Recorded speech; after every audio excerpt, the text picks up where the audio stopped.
एक अंधेरी, विशाल और बेहद खामोश इमारत, जहां हर एक कोना किसी गहरे, डरावने और अनजाने राज को अपने अंदर चुपचाप छुपाए हुए है। एक बेचैन और डर से कांपती हुई मां अपनी छोटी बच्ची की आवाज को सुनते हुए दबे पांव उसे हर जगह ढूंढ रही है। पुरानी और टूटी फूटी इस इमारत के कॉरिडोर्स में हर तरफ से एक नन्ही बच्ची की रोने की और मां मां पुकारने की आवाज गूंज रही है। पर हैरानी की बात यह है कि वो बच्ची पूरे सीन में कहीं नजर नहीं आती। ये असरदार और बेहद खौफनाक आवाज मां का दिमाग सुन्न कर देती है और वो पागलों की तरह इस आवाज के पीछे कॉरिडोर्स में इधर उधर भागती है, जबकि दीवारों पर बनी अजीब, काली और विशाल परछाइयां उसके पीछे पड़ जाती हैं। उसका दिल जोर जोर से धड़क रहा है, उसकी सांसें फूल रही हैं और डर के मारे उसके पूरे बदन से पसीना बह रहा है। तभी एक अदृश्य और शैतानी शक्ति उसे यानी उस मां को हवा में उठा लेती है और वो डर के मारे चीख भी नहीं पाती। ये कोई आम और साधारण जगह नहीं है, बल्कि यहाँ एक ऐसी शैतानी शक्ति का वास है जो सालों से किसी बड़े और मासूम शिकार का सब्र के साथ इंतजार कर रही है। इस खौफनाक और रूह को कपा देने वाले मंजर से हमारी कहानी कई साल आगे बढ़ती है और हमारी मुलाकात होती है सोरिया नाम की एक यंग और बेहद प्रतिभाशाली लड़की से। सोरिया जापान में रहती है और एक कार्टून आर्टिस्ट यानी मंगा आर्टिस्ट के रूप में काम करती है। हाल ही में सोरिया की मां की मौत हुई है, जिसकी वजह से वो अंदर से बिल्कुल टूट चुकी है और खुद को बेहद अकेला और मजबूर महसूस करती है। वो अपनी मां की अस्थियों को एक छोटे से डब्बे में लेकर घर लौट रही है। सोरिया का बॉयफ्रेंड दाइची, जो एक फिल्म डायरेक्टर है, उसे हर मोड़ पर दिलासा देता है और उसकी हर दुख सनाम में बड़ी ही मासूमियत से देखभाल करता है। एक शाम जब दोनों सोरिया की मां का बचा कुचा और पुराना सामान छांट रहे होते हैं, तो दाइची को एक पुराना कंबोडियन डब्बा मिलता है। उस डब्बे के भीतर एक पुराना और धूल से ढका हुआ टेप रिकॉर्डर और कुछ अजीब ऑडियो टेप्स हैं जो बहुत सालों से बंद थीं। साथ ही उसमें सोरिया की मां की जवानी के समय की कुछ पुरानी और धुंधली तस्वीरें भी हैं। ये तस्वीरें एक पुराने, अजीब और थोड़े डरावने दिखने वाले अपार्टमेंट की हैं, जहां सोरिया ने अपनी मां के साथ अपना बचपन बिताया था। सोरिया को इस जगह के बारे में अब कुछ भी याद नहीं है और ना ही वो कभी अपने कंबोडियन रिश्तेदारों से ढंग से मिली है।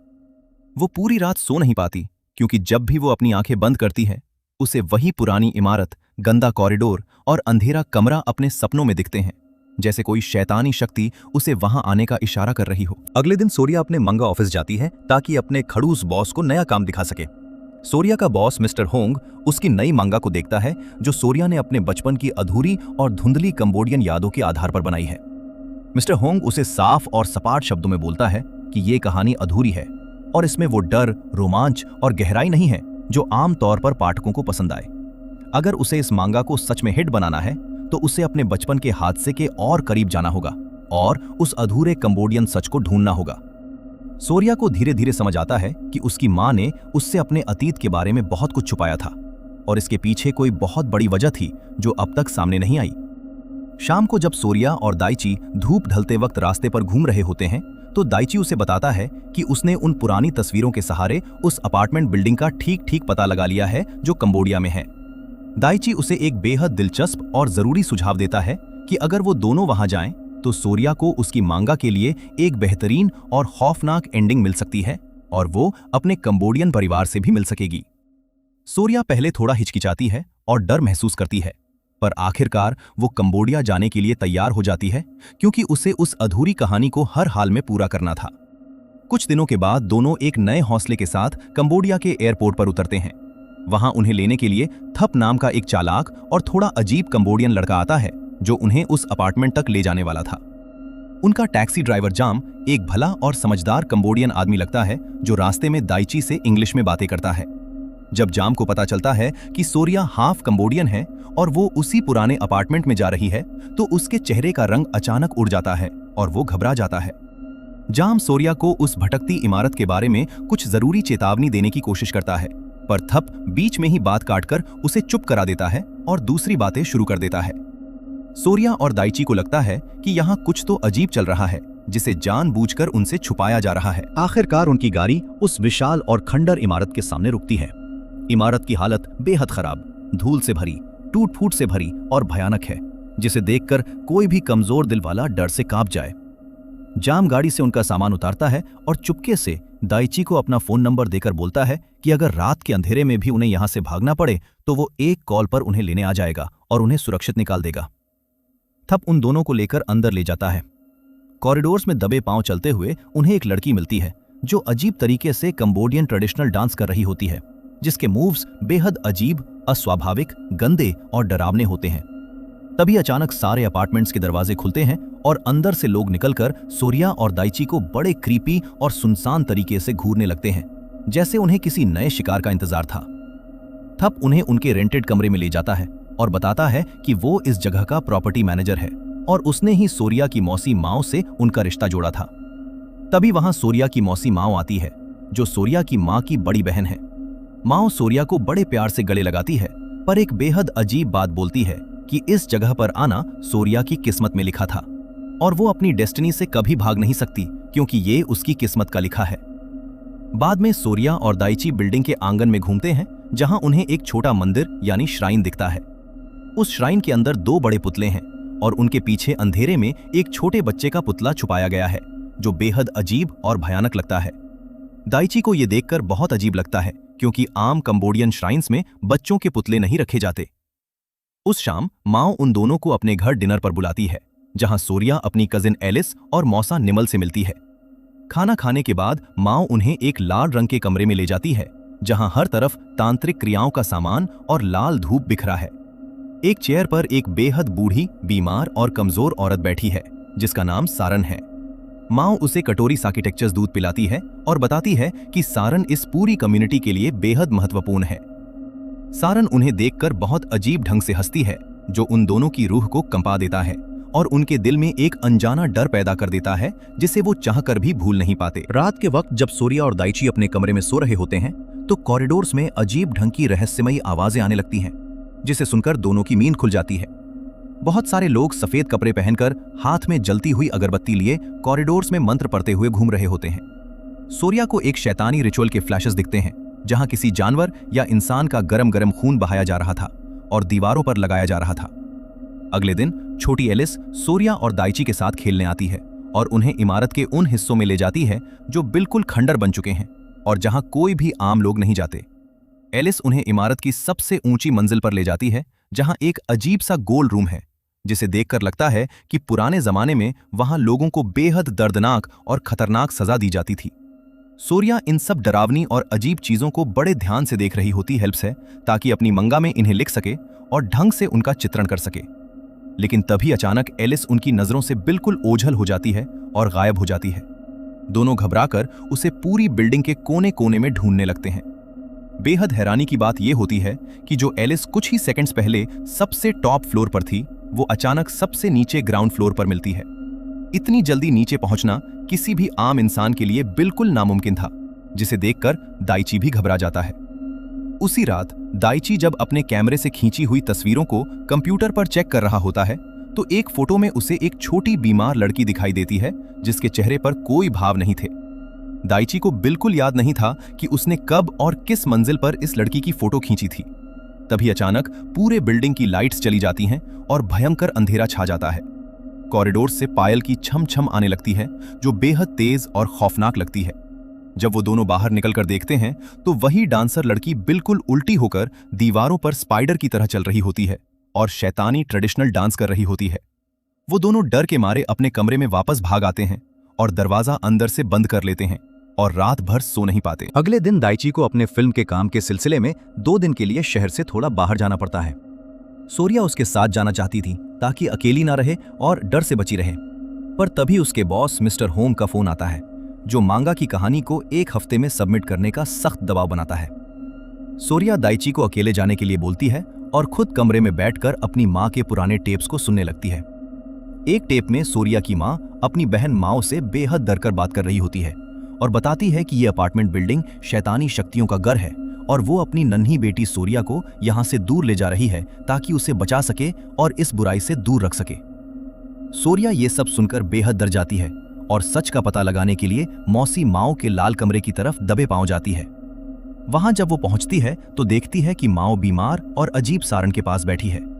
तभी बीमार सारन सोरिया को देखकर गुस्से में चिल्लाती है और उसकी शक्ल बिल्कुल शैतानी और डरावनी हो जाती है, जिसे देखकर सूर्या की रूह कांप उठती है। सूर्या डर के मारे अपने कमरे में भाग आती है और दरवाजा बंद करके सो जाती है ताकि सुबह का इंतजार करे। लेकिन रात को उसे एक बेहद खौफनाक और घिनौना सपना आता है जो उसे बिल्कुल तोड़ देता है। सपने में सूर्या खुद को अपने बेड पर बेहद गर्म और अजीब हालत में पाती है। कॉरिडोर से चलते हुए सफेद कपड़े पहने लोग, जिनके चेहरे ढके हुए हैं, उसके कमरे में दाखिल होते हैं और उसे पकड़कर उठा लेते हैं। वो उसे छत पर ले जाते हैं जहां बीमार सारन अपनी चेयर से उठकर सूर्या के ऊपर क्रॉल करती हुई आती है और उसके चेहरे के बेहद करीब आकर शैतानी रूप ले लेती है और उसके ऊपर चिल्लाने लगती है।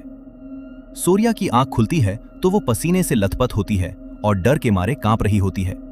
लेकिन जब वो बेड पर देखती है तो वहां सच में वही अजीब जड़ी बूटियां बिखरी होती हैं जो सपने में लोगों ने उसे खिलाई थीं। इसका मतलब वो सपना नहीं बल्कि सच था और वो लोग उसके पास आए थे। अगले दिन सुबह सूर्या को इमारत के कॉरिडोर्स में बहुत सारे लोगों की चप्पलें बिखरी हुई दिखती हैं और रोने धोने की तेज आवाजें आती हैं जो कानों को बेहद अजीब लगती हैं। उसे पता चलता है कि बीमार सारन की मौत हो गई है और उसकी आखिरी क्रिया की तैयारी चल रही है। सारन के मरते ही इमारत में शैतानी और रहस्यमयी हादसे शुरू हो जाते हैं जो सबको हैरान कर देते हैं। वही छोटी लड़की जो दाइची के फोटो में दिखी है, वो कॉरिडोर्स में इधर उधर घूमती है और भोले भाले लोगों को हाइड एंड सीक खेलने के लिए बोलती है। जो भी मासूम उसके साथ खेलता है उसकी बेहद दर्दनाक मौत हो जाती है। एक छोटा लड़का जो उसके साथ खेलता है वो खेलने के अगले ही पल दम तोड़ देता है, जिससे सब घबरा जाते हैं। एक आदमी खुद को फांसी पर लटका लेता है और दूसरा आदमी छत से बिना किसी वजह के नीचे गिरकर अपनी जान दे देता है। हर तरफ मौत का नंगा नाच और बिखरी हुई लाशें देखकर सूर्या की रूह कांप जाती है और उसे घबराहट होती है। तभी एक औरत सूर्या पर चिल्लाती है और कहती है कि ये सब उसकी धोखेबाज मां की वजह से हो रहा है, क्योंकि उसकी मां ने पूरे अपार्टमेंट के लोगों को धोखा दिया था। सूर्या बिल्कुल डर और घबरा जाती है और अब सब लोग उसे इन मौतों का गुनहगार और जिम्मेदार मानने लगते हैं। मां सूर्या की सुरक्षा का बहाना बनाकर उसे एक कमरे में बंद कर देती है और उसे बाहर निकलने से बिल्कुल मना करती है। सूर्या का मेंटल बैलेंस धीरे धीरे बिगड़ने लगता है और उसके दिमाग में उस छोटी बच्ची यानी मेटा की आवाज बार बार गूंजती है, जिसमें वो कह रही होती है कि वो अपनी मां के साथ छुपन छुपाई खेल रही है। सूर्या को लगता है कि वो लड़की उसके कमरे के अंदर आ चुकी है और वो डर के मारे बेहोश हो जाती है। जब शाम को दाइची वापस आता है तो वो सूर्या को बेहोश पाता है और जब सूर्या उसे बच्ची के बारे में बताती है तो दाइची समझाता है कि ये सिर्फ उसका डर है और कुछ नहीं।